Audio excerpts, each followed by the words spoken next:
इसके बाद मोहम्मद लारेब साहब अगर मेरी आवाज़ सुन रहे हैं तो वो भी माइक तक तशरीफ लाएं। अस्सलाम वालेकुम।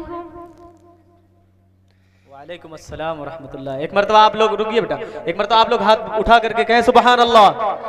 अपनी बेदारी का सबूत दे सुबहान अल्लाह। इस मजलिस में बैठे हैं, अपने अब बैठने का सबूत दे, कहें एक मरतबा सुबहान अल्लाह। माशाअल्लाह, पढ़ो बेटा।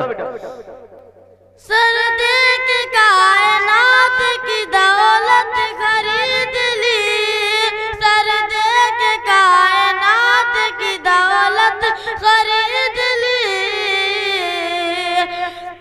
उसे फातिमा के लाल ने जन्नत खरीद ली, उसे फातिमा के लाल ने जन्नत खरीद ली।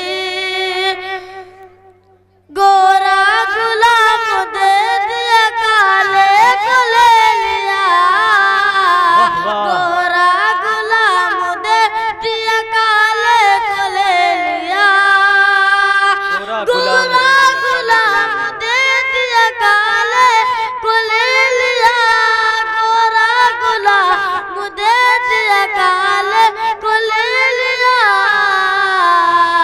सिद्दीक ने बिलाल की सूरत खरीद, सुबहान अल्लाह, सुबहान अल्लाह, माशाअल्लाह। सिद्दीक ने बिलाल की सूरत खरीद ली।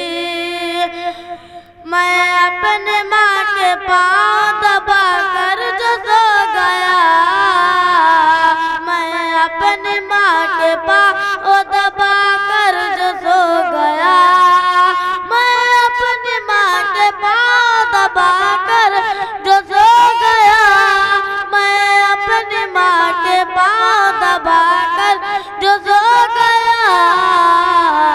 आवाज आई, आवाज आई, आपने जन्नत खरीद ली। क्या कहने, बेशक, वाह वाह वाह वाह, माशाअल्लाह, जिंदाबाद जिंदाबाद। जन्नत खरीद ली। अस्सलाम वालेकुम।